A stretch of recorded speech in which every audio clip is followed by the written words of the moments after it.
Hi, Year 3 and 4. It's Miss Charman here. I hope you all had a lovely half term and you managed to enjoy some of the sunshine. Over the next 2 weeks, we're going to be continuing to write our own play scripts.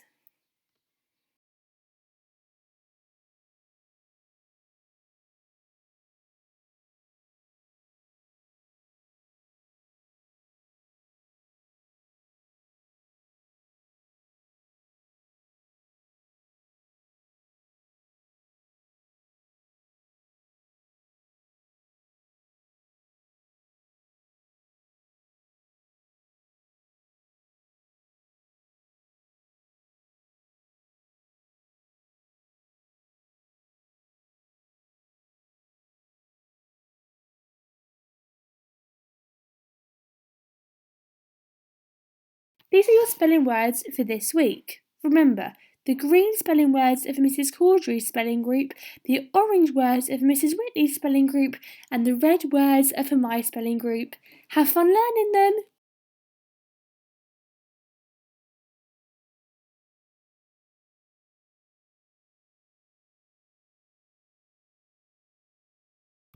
We're going to start by recapping what is a play script. A play script is a written version of a play used by actors to prepare and rehearse for a performance.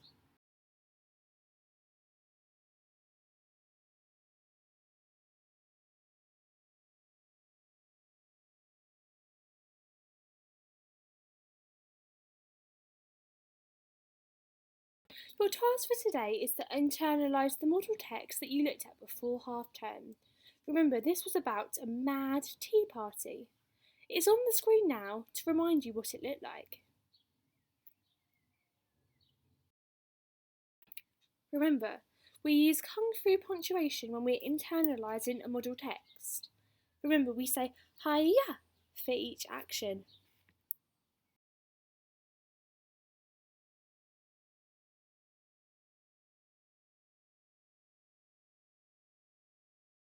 You won't need to do any writing for today's lesson. All you need to do is to retell the model text using the words and making your own actions. You won't want to use your text map that you completed before half term to help you with this.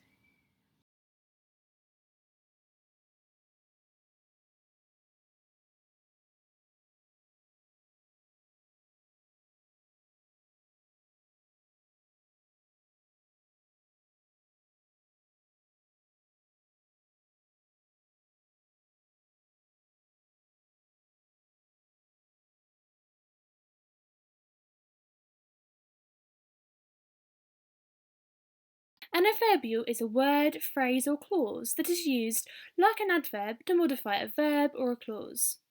Like the name suggests, a fronted adverbial is used at the beginning of a sentence, which is why they're called fronted adverbials.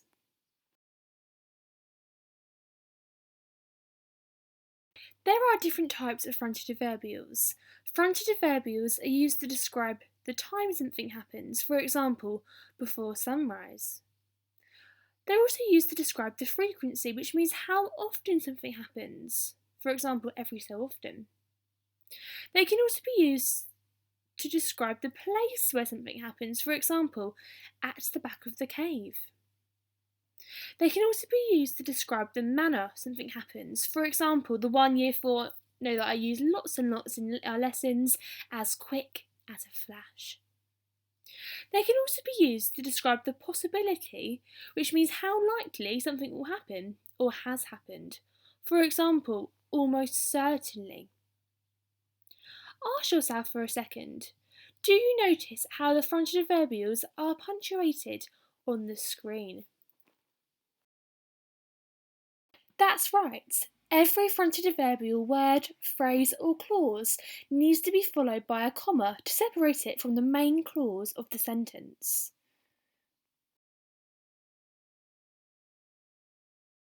Where should the comma go in this fronted adverbial sentence? This fronted adverbial is used to describe the time because it's saying that on Tuesday, Class 4 are going to be visiting Fishbourne Roman Palace.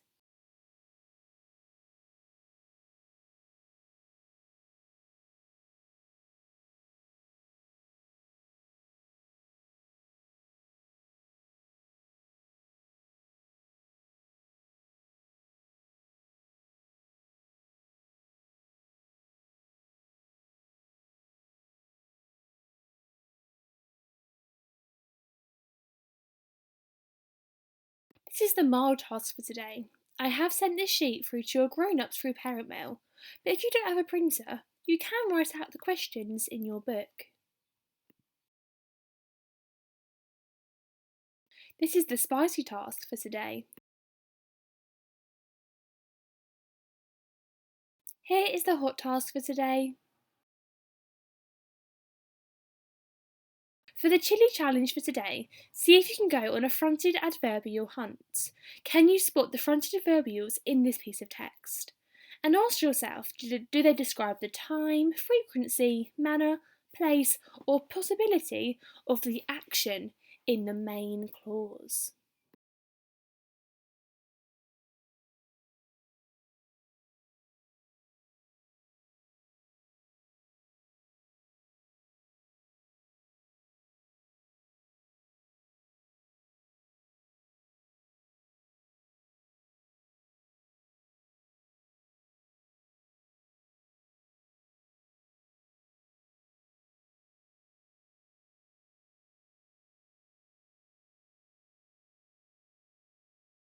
Today we're going to be using our retrieval skills in our reading lesson. This is the mild task for today. You need to answer the questions about the text on the screen. This is the spicy task for today. You need to answer the questions on the screen about Arthur and the sword in the stone. This is the text that you need to read if you're in the hot group. Pause the screen now and read the text before you answer the questions which will appear on your screen. These are the questions for the hot group.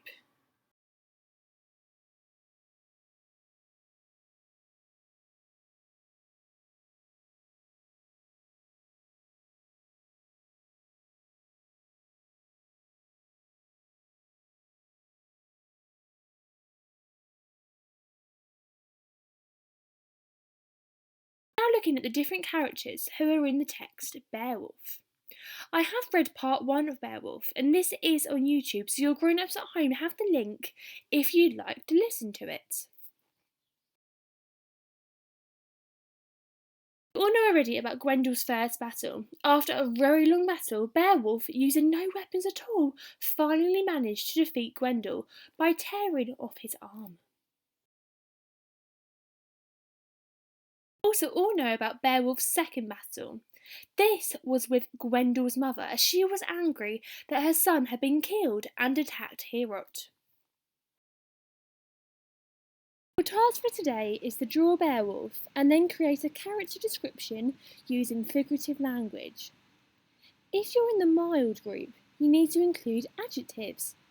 For example, Beowulf is a brave warrior.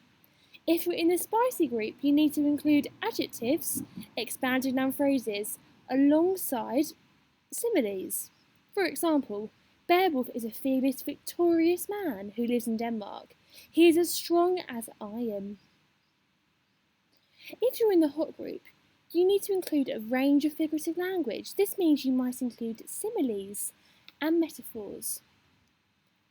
You also need to include expanded noun phrases and pronouns. For example, rather than saying Beowulf, Beowulf, Beowulf, you will say things like he or his. There are lots of words on the screen to help you. Remember, figurative language is used when words and ideas are used to create mental images and give impressions. Metaphors say something is something else. For example, Beowulf is a tower of strength, or Harry Kane is a goal machine. Similes are used when we say one thing is like another. Similes contain the words like, as, or like.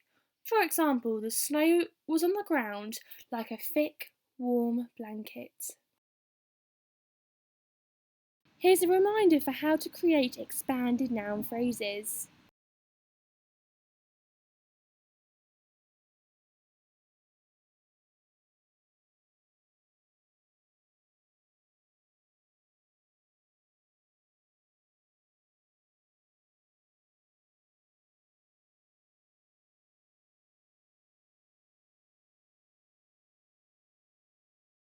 We're going to be using our retrieval skills again today in our lesson. This is the mild task for today. You need to answer the questions on the screen. This is the spicy task for today. You'll be answering questions about 2 different texts. This is the hot task for today. You'll be answering questions about 2 different texts.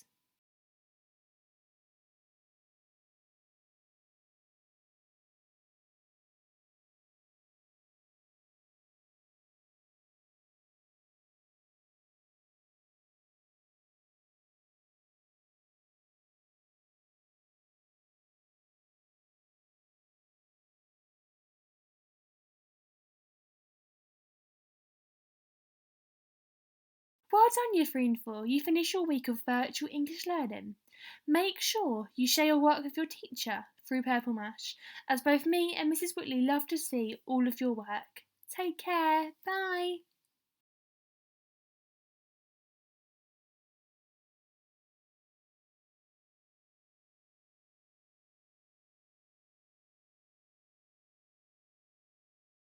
Hi, Year 3 and 4. These are your spelling words for this week. Remember, the green words are for Mrs. Caudry's spelling group, the orange words are for Mrs. Whitley's spelling group, and the red words are for my spelling group.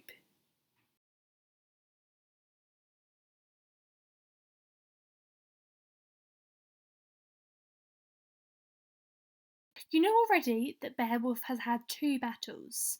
I'm now going to tell you about Beowulf's 3rd battle.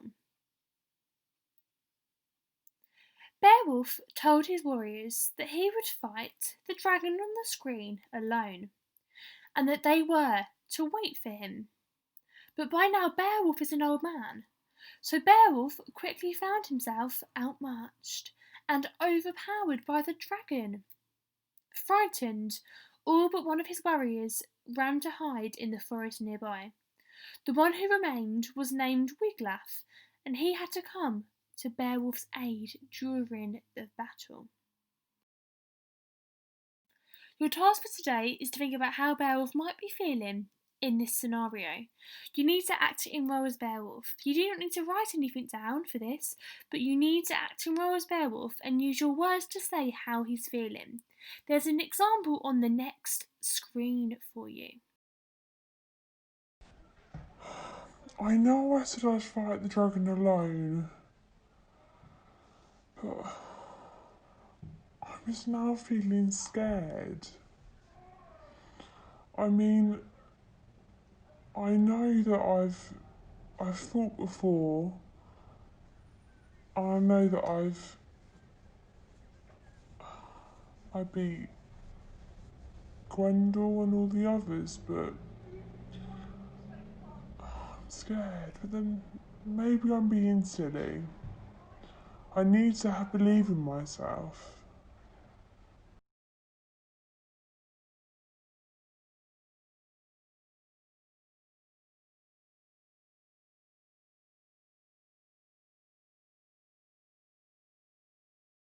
Today you're going to be planning your own play script. You have seen the plain script on the screen already, but you might want to pause the screen here for a second, as this will help you remind you the different features of a play script.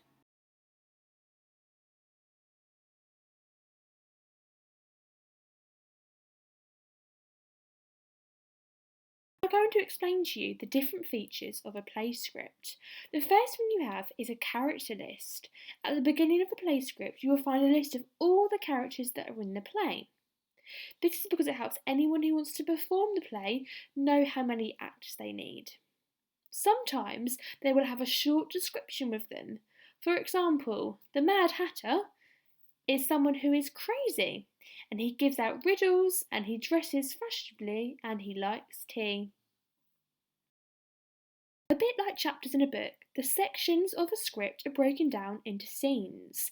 A new scene usually means a new setting. Just after the scene number and title there is a short description of the setting. This tells you what the stage will look like.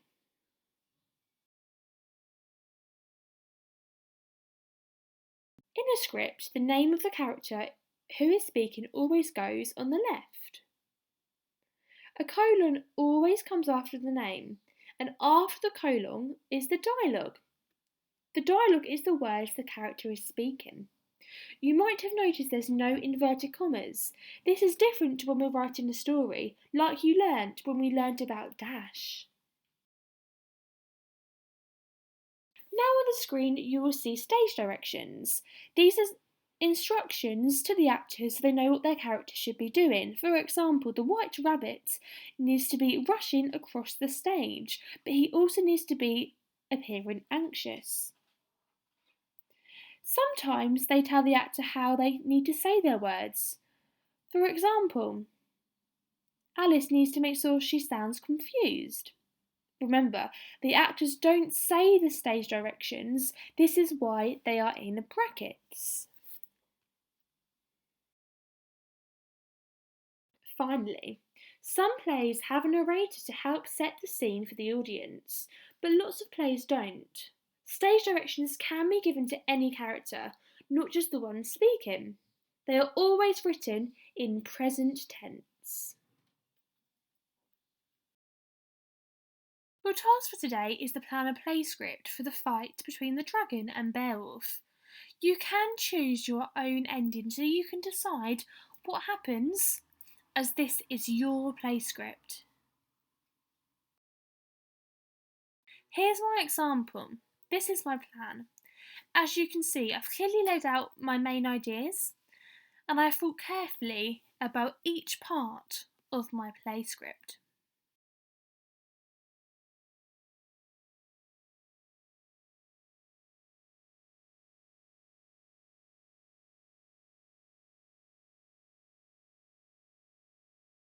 Here's a writing frame that you might want to use to help you with your writing over the next few days. I've sent these to your grown-ups through parent mail. You are now all script writers and you need to use your plans to help you write a short play script. If you have time, it would be fantastic if you could act out your play scripts with your family. Have fun! You now need to edit your writing. Ask yourself, have I included a scene number and a title? Have I included a setting description? Have I included the speaker's name followed by a colon? Have I included stage directions in brackets? And have I included speech without inverted commas? Have I included all the skills and features from the toolkits?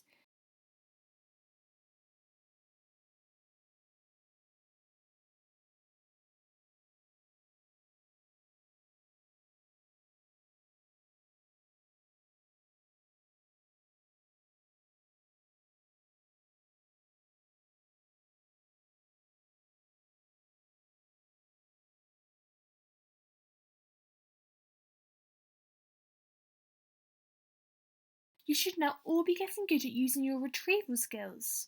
Again, you're going to be using your retrieval skills today to answer questions about a text.